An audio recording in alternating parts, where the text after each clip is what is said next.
Hello, everyone. It's really good to be here participating in another EFL Talks.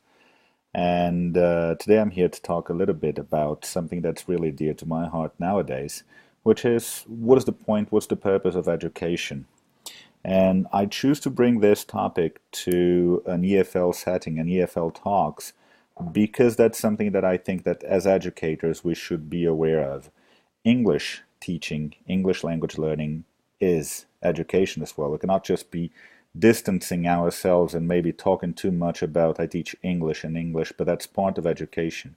At least I've heard many English teachers who actually belittle themselves because of that. But no, let's give ourselves the right value of that. So what is the point of that? Why do people go to schools? Why do people educate? Why do people actually try to learn something new? So what is the point of all of that? And when we ask this question, we have many different answers. One of these answers would be to socialize young people so they can fit into the fabric of society. So young children should go to school because that's where they're going to be learning how to live within a community. They have to go to school so that they can learn that they live in a place with different people. And learning to coexist, learning to live together, that's one of the aims of education.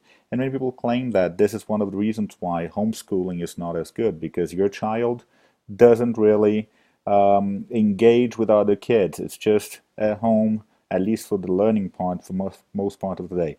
But is this the point of education when we think about it? Is this why people should be getting an education? Should we be getting an education just because we need to socialize with others and learn how to live within a community? The other common answer that we get is that we get an education because we want to be trained as skilled workers so that we can join the workforce. So I hear many teachers talking about education as if you were only preparing your kids for the world they will face in the future. Now, there is a big problem with that because let's face it, how many of us really know what the world will be like in the next 10, 20 years?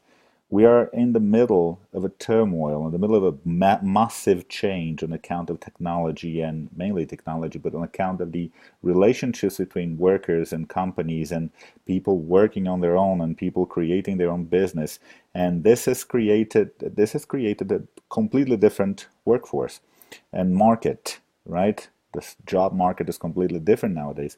Are we really prepared to the point in which we can say that our kids are going to school because they're learning how to be workers in the economy they will see in the future? The other answer that I hear a lot is that we go to a school because we need to show kids all of the possibilities they have. And then we have some problems with that as well. I see some problems with that in which, for example, if a child goes to a university here in Brazil, his choices of courses and choices of things to do might be much slimmer and much fewer choices than if he goes to a university abroad or to another country. I constantly bring some universities to from the US to Brazil, and it was really funny to hear my students saying that, yeah, you know what? I can actually take a course on, for example, creative writing, which is something that's unheard of here in Brazil. So when we're talking about the greater possibilities that life has to offer, is it something that we are offering them the possibilities and make them choose among one of these? Because that's what it sounds like to me. So are we that powerful? Do we really have that power? The other answer I get for the point of an education, especially when you're talking about high school students or secondary education, would be to get students ready for an exam so they can pass an exam and then finally they'll be able to choose whatever they want to do with their lives. And this is true not only for kids anymore, even for teachers. Nowadays you see lots of teacher training courses in which they just emphasize passing an exam and being a certificate holder. That's all there is to it. Is it? Have we really got to the point in which all that matters is getting a certificate when the world itself is changing, when it's much more important for you to bring the knowledge that you have to the table instead of just a piece of paper and not being able to fully work out some problems in some situations? So, should we be just preparing kids for exams? And finally, going into our field, English language teaching, when we see that many English teachers say, and many students, they say they want to learn a foreign language because they want to be able to travel the world. They want to be able to broaden their horizons by visiting other cultures, and they want to be able to communicate. They want to travel and they want to go to a restaurant and be able to order their food. They want to be able to see firsthand things they could only see in history books, things they could only see in friends' photographies, for example.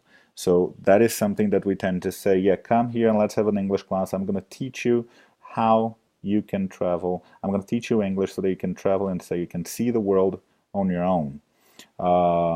So is this the main reason why people should learn a language? Is that the goal, the ultimate goal of education? And well, all of the questions, all of the answers I have been given, and all the answers I gave you right now, yes, they're all valid answers, of course, right? But I would say it's a yes, but. Yes, but because it's very difficult for you to think about education, to think about the fact that someone is going to go to school, especially when talking about formal education, you go into school for so many years in your life. And if we truly analyze everything that we have said right now up to this point, we're simply making sure that people fit in the box. We're simply making sure that we try to fool ourselves by telling them that we're giving them options and choices. But do we really do that? Offering more choices in life, but not offering more choices, offering the choices that we had and the choices that we have nowadays and making them choose one. Traveling to an English-speaking world, getting ready for this or that exam because we consider this or that exam valid and important to their lives, right? But there are more options. And I think that what we have to think about is learning. And when we think about learning, there are lots of different concepts for that. And what is learning? And more often than not, we look at teaching from a perspective in which it's very linear. And even when we see learning the way that it should be seen as something that is circular, something that happens recurrently, we still tend to see it from a two-dimensional perspective. So we tend to see that first you're going to be observing someone doing it, then you're going to try to do it yourself, you hypothesize about it, then you reflect on what you have done, you try to get some feedback, and you try to do it again. And eventually you're going to perfect that. But does it really happen like that? How do we learn something? How have we learned, for example, how to play a musical instrument? How do we learn how to swim? How do we learn how to drive a car? It's not just because we saw our parents driving a car since we were very young that we just know how to do that. The thing is that learning, I like to see learning more from a spiral point of view, in which you need repetition, you need reiteration of things that you're doing. You need to actually redo the same things over and over again, but not just redoing them, because every time you do things again, you go up a level. So that's why we tend to teach our students so many times the same grammar structure. We get students coming to an advanced level, for example, and saying, teacher, again, we're trying to learn about the present perfect. Shouldn't we have perfected it by now? And the thing is, there is not one single thing that you can say, yes, this is what you had to learn about it. Now you can move on and forget about everything because it's really in your brain. We need to be constantly revisiting that. And as a spiral, it means every time you revisit that cycle, you go up one notch, you go up one level. So when you look at learning from this perspective, you realize that there's a lot that we have to do as teachers. So I think that an answer to my question, what is the point of education, that I have, which would be that we shouldn't be trying to offer the choices, ready-made choices. We shouldn't be trying to teach them what we consider to be important. But I believe that the most profound purpose that education might have, and I quote this from that book, From Schools That Learn, is helping young people learn how to create the lives they truly want to create, not how to live the lives we believe that'll be the best for them, but how they can actually create the lives they truly want to create. If we can do that, then we have an answer. Then we understand what the point of education really is. Thank you very much for listening to me, and I hope you enjoyed the talk. Bye-bye.